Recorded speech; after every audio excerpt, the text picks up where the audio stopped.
Assalamualaikum warahmatullahi wabarakatuh.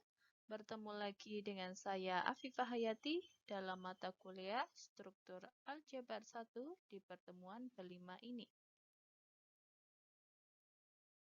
Pada pertemuan kelima ini, kita akan membahas bab 3, yaitu mengenai subgrup normal, grup faktor, normalisator, dan sentralisator. Nah, bab 3 ini kita bagi menjadi dua subbab, yaitu subbab 3.1 mengenai subgrup normal dan grup faktor. Selanjutnya, subbab 3.2 mengenai normalisator dan sentralisator. Akan kita bahas terlebih dahulu subbab 3.1 mengenai subgrup normal dan grup faktor. Nah, apa itu subgrup normal? Definisi dari subgrup normal dinyatakan dalam definisi 311 yang berbunyi, diketahui G adalah suatu grup dan N adalah subgrup dari grup G tersebut. Selanjutnya, subgrup N ini disebut sebagai subgrup normal jika apa? Jika untuk setiap A, anggota dari grup G itu berlaku A, N, A inverse itu sama dengan N. Nah, berarti kalau kalian mempunyai grupnya adalah G yang dilengkapi dengan operasi biner bintang, berarti A, N, A inverse ini adalah A, dikenakan operasi bintang, ini ya, N, operasi bintang, A inverse sama dengan N. Seperti itu, ya. Selanjutnya, ini ada ekuivalensi dari definisi subgrup normal. Jadi, jika kalian diminta membuktikan suatu subgrup itu normal atau tidak, kalian bisa menggunakan definisi 311 tadi atau menggunakan ekuivalensi berikut ini yang dinyatakan dalam teorema 312 yang berbunyi, diketahui G adalah grup ya, dan N adalah subgrup dari G. Nah, untuk ekuivalensi yang pertama, yaitu I1, N adalah subgrup normal itu jika dan hanya jika untuk setiap A anggota G itu berlaku A, N, A inverse itu subset dari N saja. Jadi ternyata di sini kita tidak harus membuktikan sama dengan. Kan kalau sama dengan berarti kan kalian harus membuktikan A, N, A inverse subset dari N, dan juga N itu juga subset dari A, N, A inverse. Itu kalau sama dengan. Tapi dengan adanya teorema ini, I1 ini, itu kalian tidak perlu membuktikan bagian yang ini. Bagian yang N subset dari A, N, A inverse. Jadi ternyata kalian cukup membuktikan A, N, A inverse itu subset dari N. Seperti itu. Selanjutnya, untuk I2, N merupakan subgrup normal itu jika dan hanya jika untuk setiap A anggota dari G itu berlaku apa? Berlaku A, N sama dengan NA. Ini berarti apa? N-nya itu komutatif terhadap setiap elemen A anggota dari G. Seperti itu. Nah, bagaimana buktinya? Kita akan bahas di slide selanjutnya.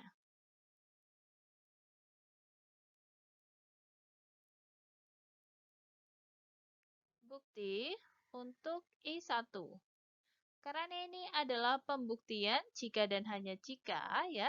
Berarti kita harus membuktikan ke arah kanan, ya, dan ke arah kiri.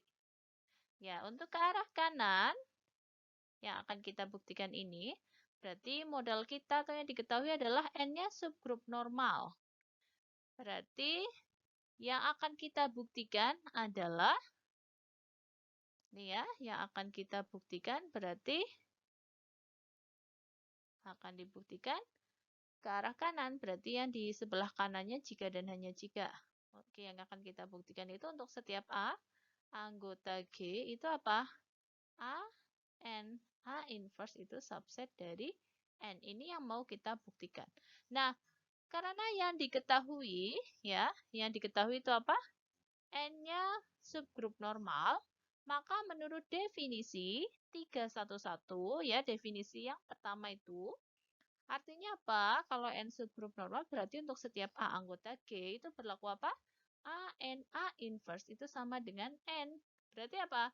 Kalau ini sama dengan, artinya apa? Artinya, ini ya, saya hapus terlebih dahulu. Artinya apa? A, N, A inverse itu pasti subset dari N. Kan seperti itu.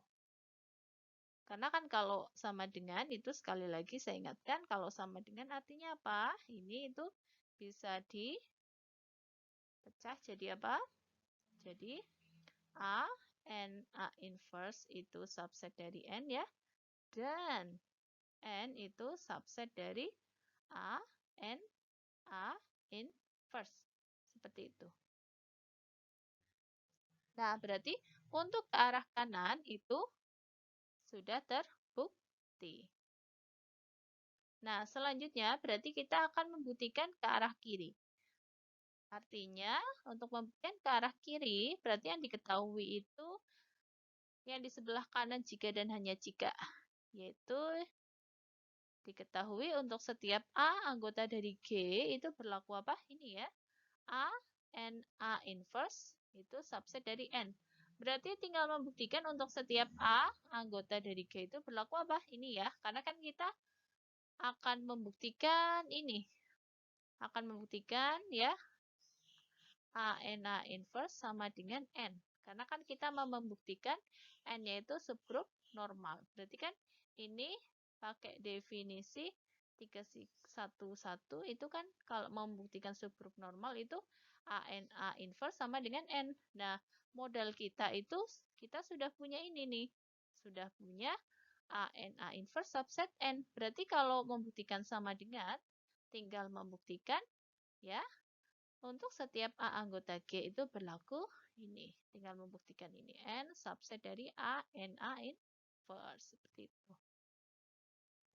Nah, berarti untuk membuktikan hal tersebut, kita ambil sebarang A anggota G, ya. Maka jelas ya, karena G itu grup, ya.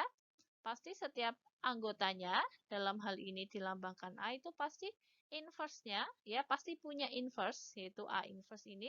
Dan inverse-nya itu berada di dalam G.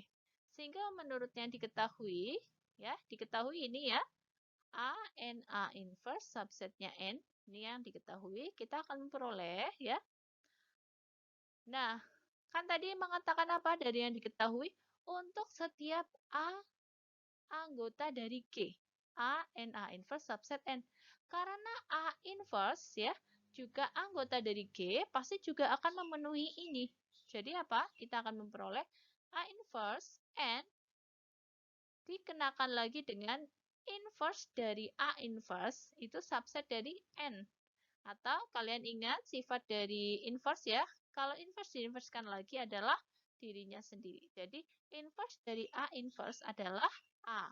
Makanya kita akan punya ini akan ekuivalen atau sama dengan A inverse N A subset dari N. Nah, selanjutnya akibatnya kita akan memperoleh, nah ini ya cukup panjang. Ini dari tadi yang kita peroleh di sini, kita akan punya A inverse NA itu subset N. Nah, selanjutnya kita kenakan ya. Jadi kita tuh mau menghilangkan ini ya, bahasanya tuh mau menghilangkan A inverse dan A ini di ruas yang di sebelah sini. Kan berarti kita harus mengalihkan A inverse berarti dikalikan dengan A. Kalau A yang di sebelah sini berarti dikalikan dengan A inverse. Biar jadi E. Ya. Ingat sifat dari A dan A inverse kan apa? Sifatnya adalah, saya tuliskan ya, A dikenai ya, operasi binernya sama dengan E juga A inverse ya, dikali A itu sama dengan E. Nah, makanya kita munculkan nih, ini dan ini. Jadi, di sebelah kiri, ya, di sebelah kiri dari ini, ya, kita kalikan dengan A. Jadi, di kedua ruas kita kalikan A. Jadi, ini pasangannya ini nih. Saya tuliskan ya.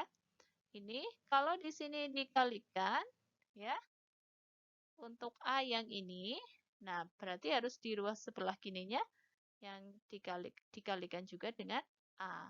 Lalu untuk yang di sebelah kanan, ya, dari ini, ya, kanannya ini kita kalikan dengan A inverse karena kan kita mau menghilangkan A-nya, berarti kan dikalikan A inverse gitu.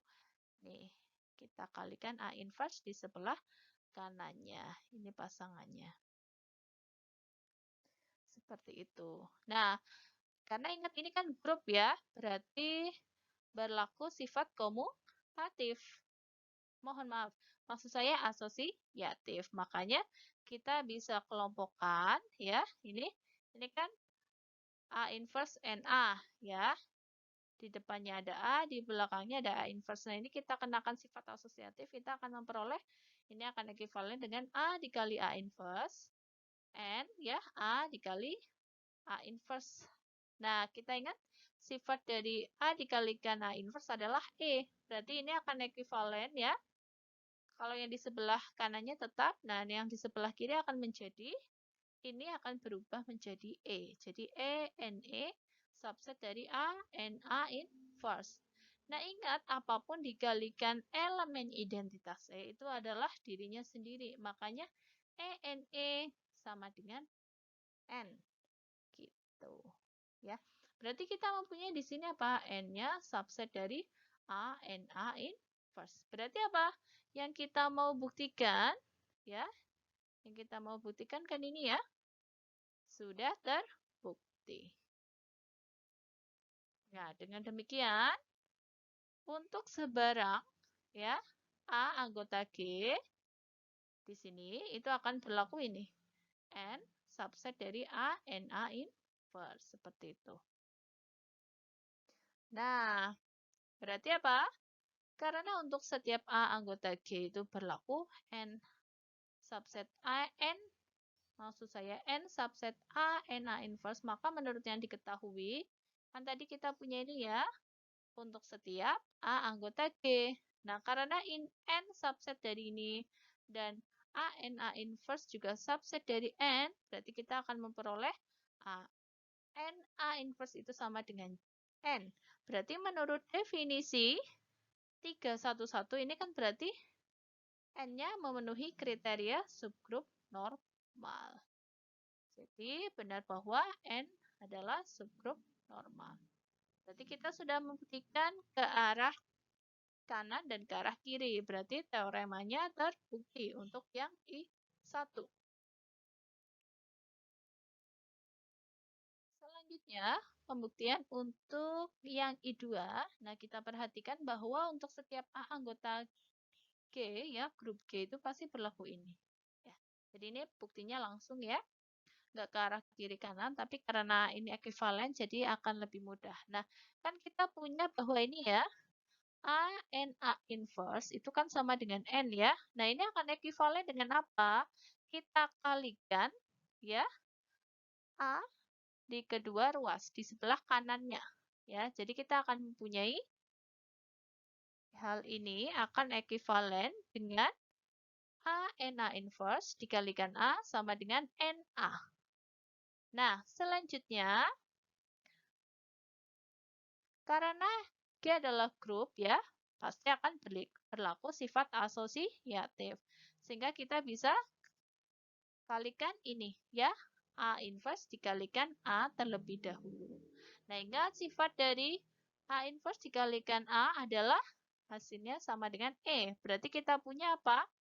A, N dikalikan dengan E ya, dikenakan operasi biner ya. Ini dikalikan dengan E sama dengan NA. Ingat, apapun dikalikan E adalah dirinya sendiri. Berarti kita akan mendapatkan AN sama dengan NA. Berarti untuk teorema I2 ya terbukti. Seperti itu.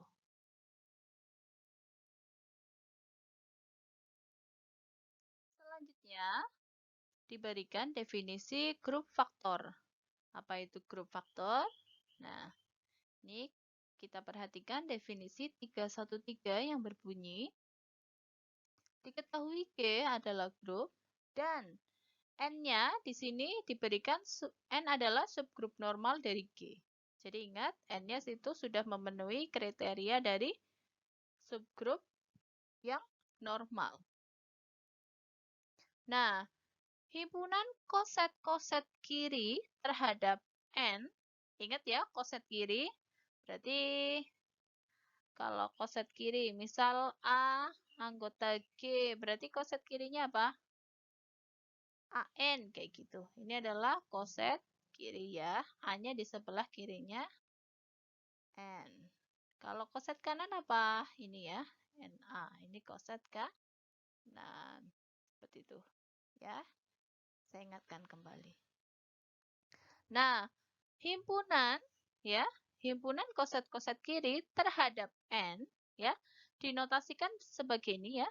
G garis miring N atau G track N ya, itu didefinisikan sebagai berikut. G track N itu sama dengan himpunan koset-koset kiri. Jadi keluarga dari koset-koset kiri. Jadi G track N adalah himpunan yang beranggotakan AN ya, dengan A-nya itu anggota dari grup G.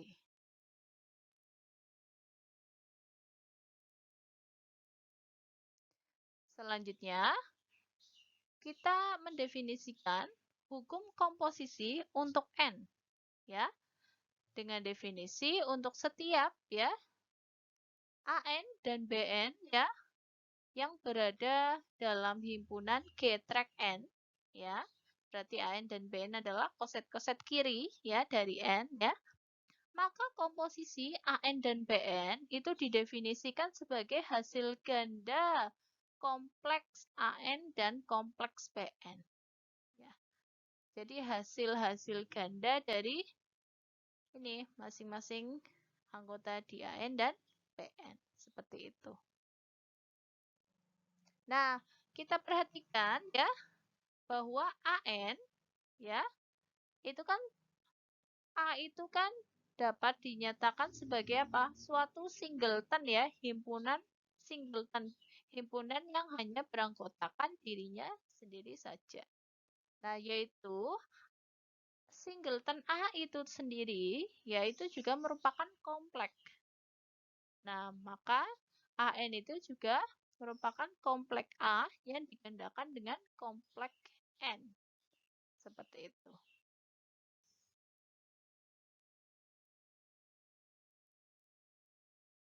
Selanjutnya, teorema 314 yang berbunyi, diketahui G adalah grup dan N adalah subgrup normal.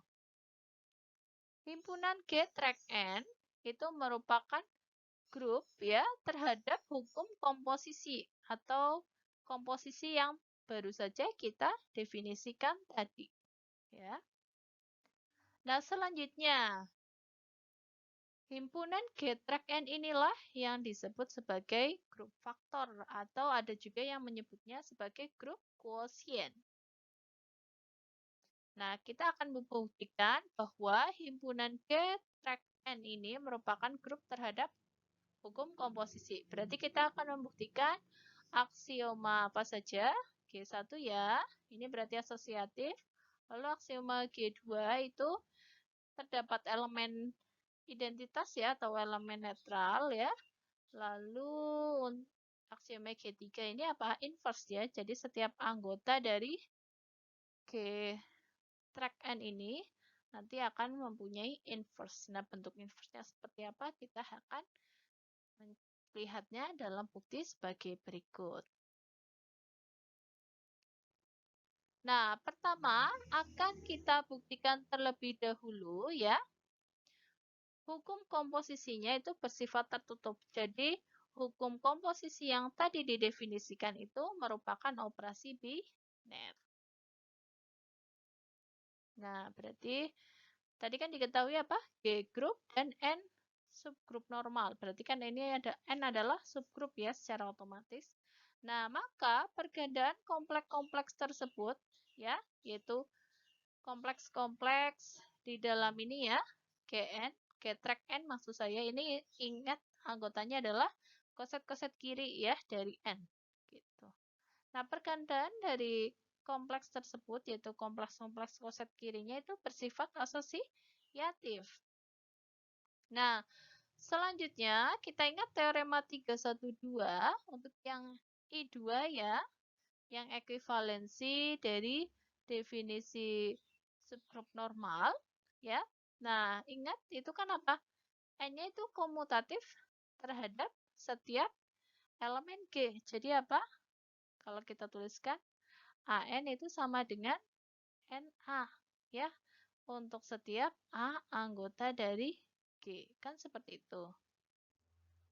Nah, akibatnya kita akan memperoleh ya setiap AN dan BN ya anggota dari G track N itu akan berlaku.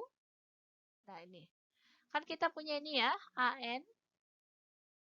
Nah, kita asumsikan ini merupakan tadi apa?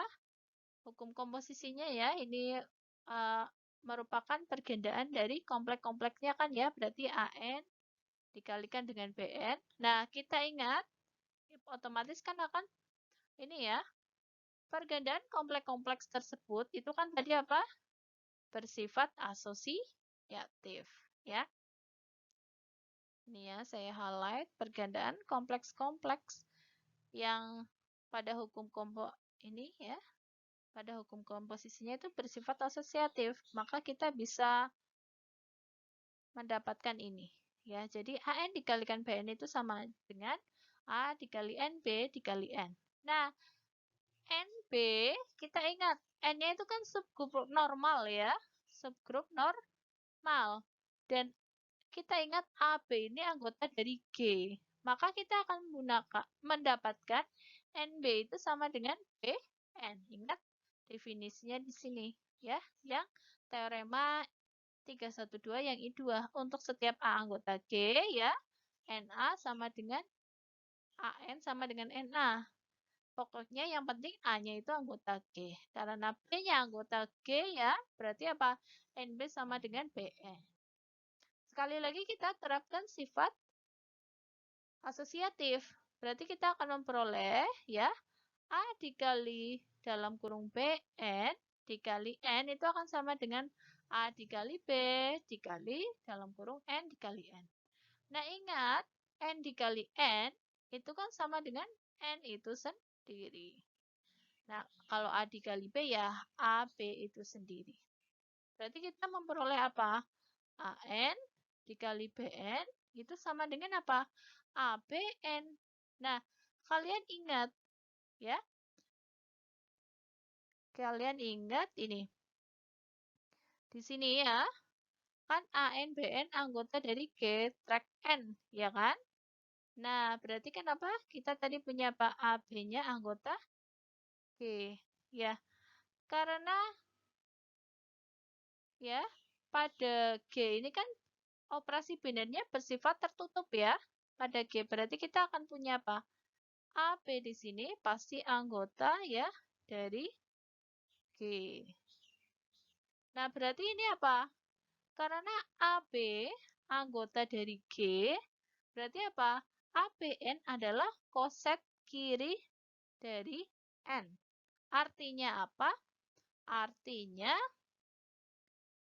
ya, hasil pergandaan ya, koset-koset kiri dengan koset-koset kiri ya di dalam G track N tersebut adalah koset kiri juga. Ya. Berarti jadi benar bahwa ya hukum komposisinya itu bersifat tertutup. Seperti itu. Ya.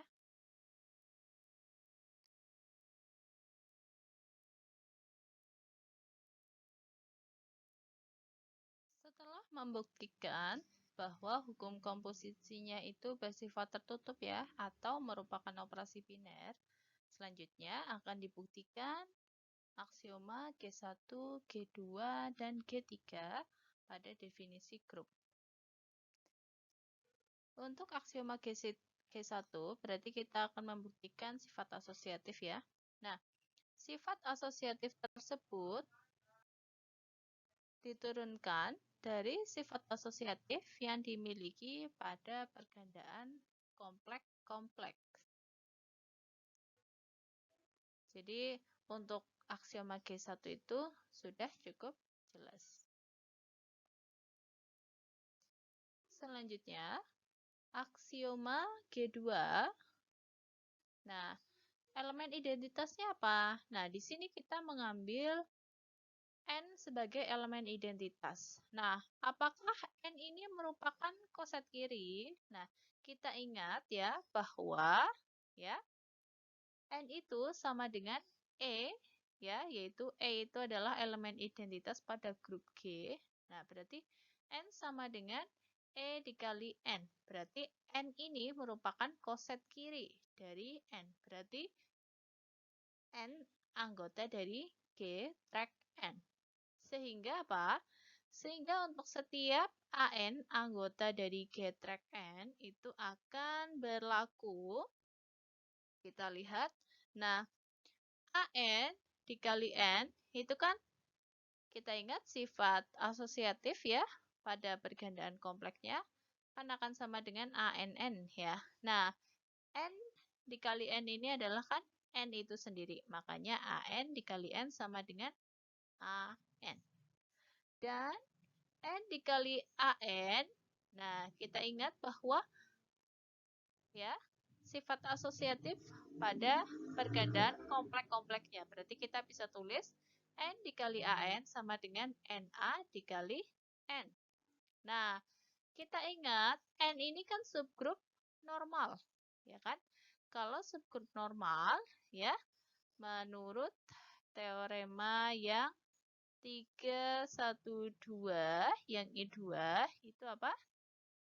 Kalau N subgrup normal itu kan bisa dinyatakan sebagai ini ya. AN sama dengan NA, yaitu N-nya komutatif terhadap setiap elemen di dalam G. Ya, seperti itu. Makanya kita dapat tuliskan ya NA ini sebagai AN. Ya, NA sama dengan AN. Sehingga NA dikalikan N sama dengan AN dikalikan N. Nah, berarti kita bisa tuliskan, jadi ini saya skip satu langkah ya. Jadi itu sebenarnya kalau kita tulis lengkap, ini kan akan sama dengan ini ya, dari sini ke sini. Nah, itu kan kita menerapkan ini ya, sifat asosiatif pergandaan kompleksnya itu kan akan menjadi A, N, N. Kan kayak gitu ya. Nah, ANN sendiri itu kan sama dengan A, N. Karena N dikali N adalah N. Ya, berarti kita mendapatkan ini ya. N dikali AN ternyata sama dengan AN. Dan AN dikali N sama dengan AN. Berarti N benar elemen identitas di dalam G track N. Selanjutnya aksioma G3 ya. Kita akan membuktikan setiap anggota dari G track N ya itu mempunyai inverse ya. Dan ketika elemennya dikalikan dengan inverse-nya itu sama dengan elemen identitasnya ya. Dalam hal ini elemen identitasnya adalah N. Nah, kita ambil untuk setiap AN anggota G track N ya. Diambil inverse-nya bentuknya seperti apa? Nah, kita definisikan inverse dari AN adalah A inverse N. Nah, jelas ya, A inverse N anggota dari G track N. Karena apa? Karena kan kita punya ini ya. A ini kan anggota dari G. Pastikan inverse dari A ini anggota G. Maka jelas bahwa A inverse N adalah koset kiri dari N. Berarti A inverse N adalah anggota dari G track N. Seperti itu. Ya. Nah, berarti kita tinggal membuktikan bahwa kalau AN-nya ya dikalikan dengan inverse-nya itu akan sama dengan elemen identitas dalam hal ini N-nya. Nah, akibatnya kita akan memperoleh ini ya, yang pertama AN dikali A inverse N. Nah, sekali lagi kita terapkan sifat asosiatif terhadap pergandaan kompleks. AN dikali A inverse N itu akan sama dengan A dikali N A inverse dikali N. Nah, sekali lagi kita ingat N ini subgrup normal. Ya, ingat subgrup normal menggunakan teorema 312 yang I2 itu apa? Subgrup normal itu N-nya komutatif terhadap anggota G ya, di komutatif terhadap setiap anggota G-nya. Nah, ingat A inverse kan anggota G, berarti N A inverse sama dengan A inverse N. Berarti A dikali N A inverse dikali N itu akan sama dengan A dikali A inverse N dikali N. Nah, sekali lagi kita terapkan sifat asosiatifnya, kita akan memperoleh akan sama dengan dalam kurung A dikali A inverse dikali NN. Nah, A dikali A inverse adalah E ya, N adalah N. Berarti A dikali A inverse dikali NN sama dengan EN. Nah, EN sendiri sama dengan N. Berarti benar bahwa ini ya, benar bahwa ini AN dikali inverse-nya yaitu A inverse N sama dengan N, elemen identitas di dalam getrek N. Dan kita lihat inverse dikalikan AN-nya, berarti A inverse N dikalikan AN sama dengan, sekali lagi kita terapkan sifat asosiatif, akan sama dengan A inverse dikali NA dikali N. Menggunakan sifat subgrup normal, NA itu akan sama dengan AN. Berarti akan sama dengan A inverse dikali AN dikali N. Selanjutnya kita terapkan lagi sifat pergandaan kompleks-kompleks sehingga ini akan sama dengan dalam kurung A inverse dikali A yang akan menghasilkan E dikali NN. Nah, NN sendiri adalah N. Berarti akan sama dengan EN.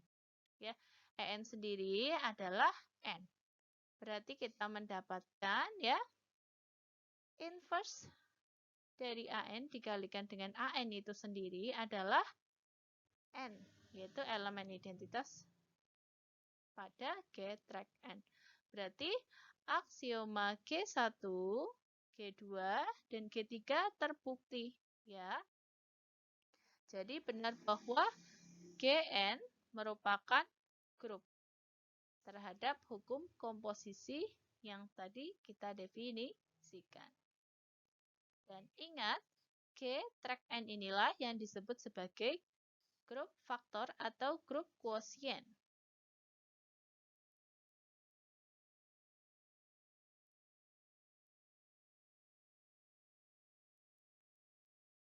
Selanjutnya akan diberikan beberapa contoh subgrup normal yang dinyatakan dalam contoh 315 yang berbunyi, ini ada beberapa contoh. Ini ada contoh A ya. Tunjukkan bahwa setiap subgrup ya dari, nah ini yang perlu ditekankan di sini, grupnya grup komutatif. Jadi selain aksioma G1, G2, dan G3 itu memenuhi aksioma G4 yaitu yang sifat komutatif. Nah, subgrupnya ini itu merupakan subgrup normal ya. Nah, berarti bagaimana buktinya?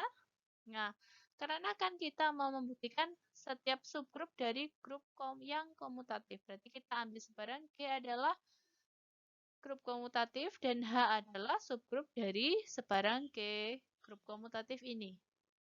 Nah, kita berarti mau membuktikan hanya ini subgrup normal. Nah, berarti melalui definisi subgrup normal ya, yaitu definisi 311 ya.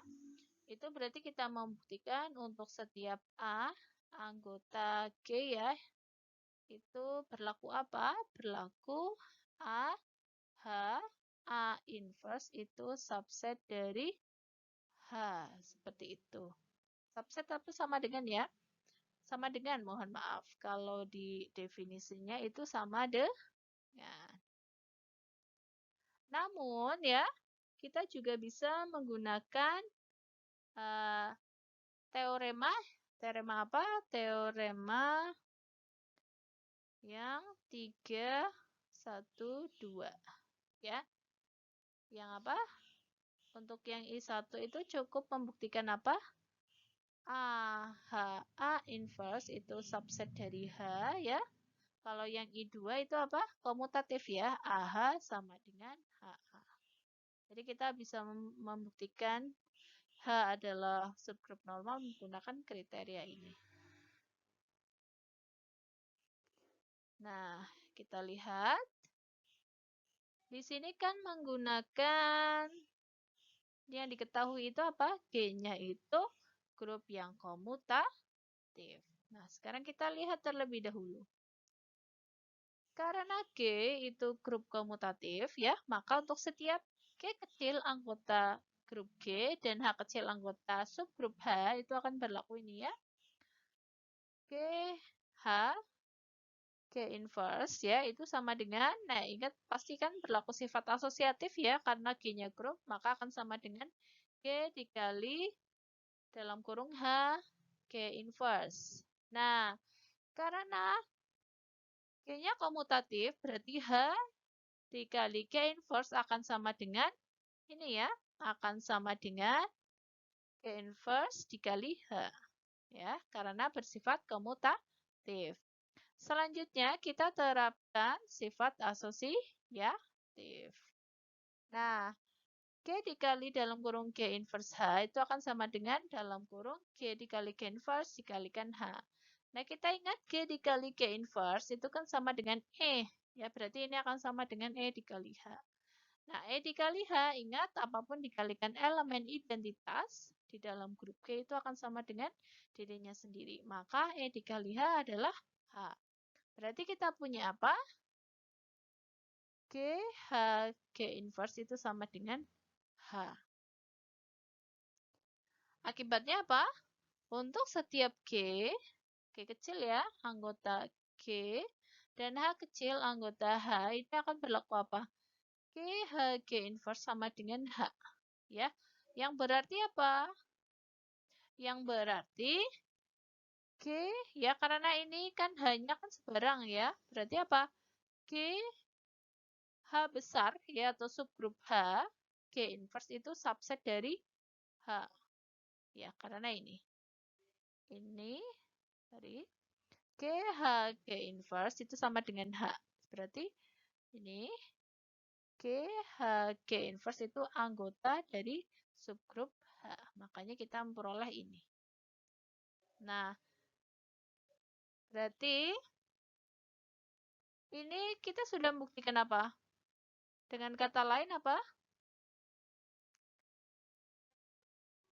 Nah, untuk lebih lanjut, karena kita punya apa? G anggota G kecil ya anggota G dan H anggota H kecil anggota H subgrup H. Kita juga punya apa? H itu kan sama dengan G ya. H sama dengan G H G inverse. Nah, ini kan berarti apa? Anggota dari G subgrup H dikali G inverse. Ya kan? Jadi, ini sama saja mengatakan setiap anggota H itu anggota dari GH G inverse. Yang berarti apa? H itu subset dari GH G inverse.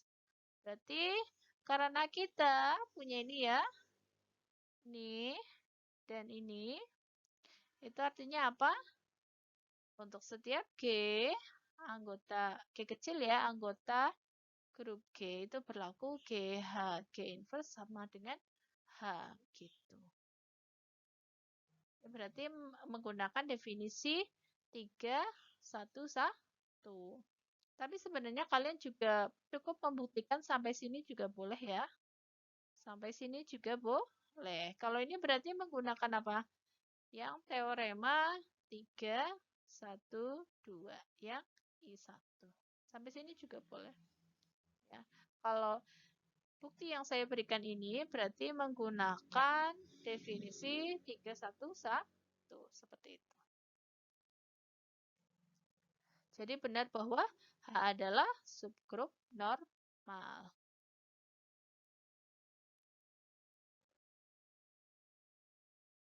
Latihan soal untuk pertemuan 5. Ini kita diminta ya untuk membuktikan jika H dan K ini merupakan subgrup normal di dalam grup G, ya, maka tunjukkan bahwa irisan dari H dan K adalah juga subgrup normal di dalam G. Nah, kalian bisa buktikan ini menggunakan teorema 312 ya. Bisa yang I, ya. Bisa yang I berarti yang apa? Untuk setiap A anggota G itu berlaku apa? A, berarti ini, buktikan ini ya. H iris K itu sub A inverse itu subset dari H iris K-nya atau menggunakan teorema 312 yang I2. Ya, yang untuk setiap A anggota G itu berlaku apa? Berlaku komutatif ya. A dikali H iris K itu sama dengan apa? H iris K ya dikalikan A gitu. Jadi bisa pakai teorema 312 ini. Bisa yang I1, bisa yang I2 ya. Silahkan ini kalian kerjakan ya. Jika ada pertanyaan silahkan disampaikan ya. Nah, untuk pertemuan kelima ini saya cukupkan sekian. Mohon maaf jika ada salah penulisan maupun salah ucapan. Terima kasih atas perhatiannya. Kurang lebihnya mohon maaf. Wassalamualaikum warahmatullahi wabarakatuh.